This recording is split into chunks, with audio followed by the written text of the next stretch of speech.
You mentioned that when your professor offered you that position, you felt a bit unsure, everything. In fact, it was a question I had already set aside here. What was the call, the job, or the gig, or the opportunity that most took you out of your comfort zone, that gave you that good chill? Wow. I've been through, when you mentioned, No problem. several situations passed through my mind. You mentioned one back there, which was Lula. At that time, you were scared by that. But throughout our professional life, no matter how much expertise you have and everything, other things scare you for different reasons. Can you remember anything? For example, this beginning, the first time I went on stage was at the National Theatre of Brasilia, which is a huge theater. And it was with the musicians from there. And I had a number that I was going to do with another guitarist, Jaime Ernesto. And that was it, but they knew a song I had composed. I played my part and left the stage. Then, when I left the stage, people called me back to play that song. And I was like, the guys kind of pushed me. I went on stage kind of singing. But I had this block because, man, it's, in fact, Paulo Andre's sister, who married Helio Del Miro, right? Even when I lived there, he would do shows, and together with my ex-wife, we would go around the city putting up posters for Helio's show, right? And then I saw Helio playing up close, and it was really cool to have that contact, right? And she had this fear of live performances. And then she came to me and said, man, I went to a psychologist. I think I saved the money for that session. Because she said, I went to a psychologist. Do you know what he recommended that was working for me? In your room at home, you imagine yourself on stage. You will have all the sensations. Man, it's incredible. I would start sweating, get nervous like that, imagining that stage. Then when you're on stage, you'll feel like you're in your room at home. You do it in the morning, you know? And then, man, I did some things like that, started doing these exercises. And really, when I'm on stage, I get a darkness here where I can't see anything, so it feels like I'm in my room right there. Do you really project that right there? Yeah, I projected that back then, and even today when the light is kind of on, when I see people like that, the light is kind of on, I feel like, man, it gives me a cheap thrill, you know? Once I went to play in an apartment here, right? Which is super cool, right? But then it was a little... There's Adriana's house, which is a bit bigger, which has this distance and has the light here. But there was another apartment, even Gomitz, who passed away during the pandemic, which is very close. So Guing was in the front row, and we were playing his repertoire, me and Marco Stardelli, who is an amazing guitarist, a total monster. And it's like that, so it already gives that feeling. But even today, I have this thing of creating that invisible darkness there. What? Do you know Ghetto da Silva? Pianist. Getro. Yes. I went to live abroad, exactly. He was actually someone I had a lot of contact with there in Boston.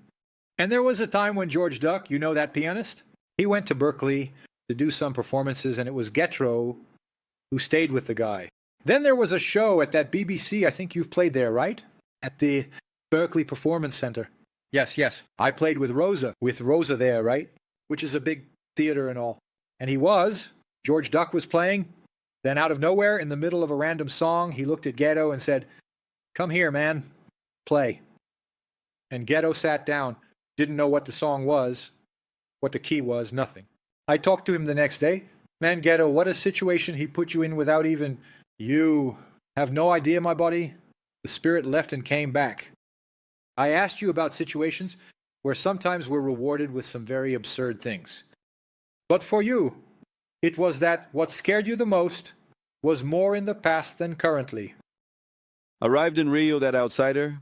Then there were some situations that in recordings, you know, that I would arrive, man. Can you imagine, man, me in Brasilia seeing those records that no longer have that technical sheet we were talking about, right?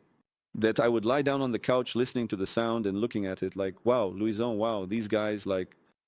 And suddenly, later I arrive here, I'm in the studio with this guy, you know? So there were these situations like, But later when I arrived and went to do this thing with Zé Renato, I was already breaking through, right? I was already playing with some guys like top notch, right? Then with Leila Pinheiro as well, which was very important. I played with Leila Pinheiro in an initial phase, right? Because later, years later, I went back to playing with Guinga and we recorded Catavento, Eu Girasol, with only Ginga's songs, right? Where Leila Pinheiro sang Ginga's songs and Alder's lyrics, right? But before that, I was invited to play with Ivan Lins. The responsibility.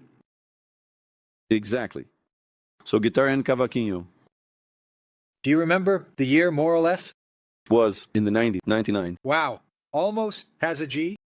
And then, if I'm not mistaken, it could be 96, but I think it was 99.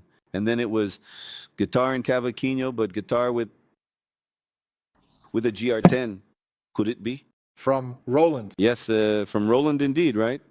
It's a synthesizer, right? Yes, so a little blue one like that then. I would do some solos with a mix of flute and guitar sound, something like that. And Ivan would have me improvise on the cavaquinho. Well, really? Man, I should have invested in that thing, man. Seriously. It was quite successful, man.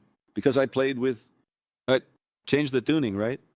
To make it sound like a guitar? Yes, DG without E. I didn't do DG without D.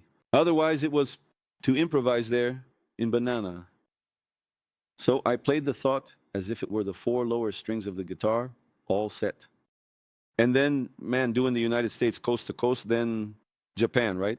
I did 30 days in the United States, then Japan, another 2 weeks, and came back. It was a thing. From Monday to Sunday, 2 sessions a day, traveling. It was like really intense, man. Incredible. Exhausting? Yeah, but I didn't slack off. I wasn't in control, right? I didn't feel like doing all that. And then, man, playing with Ivan, right? Yeah, man, total pride, right? And then, man, we were playing, for example, at the Blue Note. We stayed there, and the solo would come at the end of the show. People would go to the dressing room. Oh, what to read? Read. They wanted to know. Everyone, a musician, called me at the hotel. I want to remember his name, a trombonist, Dasi, who lives in the United States, a trombonist. He called me, Lula, man, you have to invest in the cavaquinho, man, from hand to foot. And indeed, because this team, then came Hamilton with a sharper team. And people playing with this. And to put improvisation on an instrument like this, with this kind of tone, it was really something different. Which is a more jazzy improvisation, right? That you don't have a reference for digging with improvisation in this way. Exactly. I even did one. I have a recording on the album called Rosa Morena, which I recorded with Rosa Pasa. I recorded digging, which has an improvisation that I do by digging. And is this from around the same time as well? Or is it older?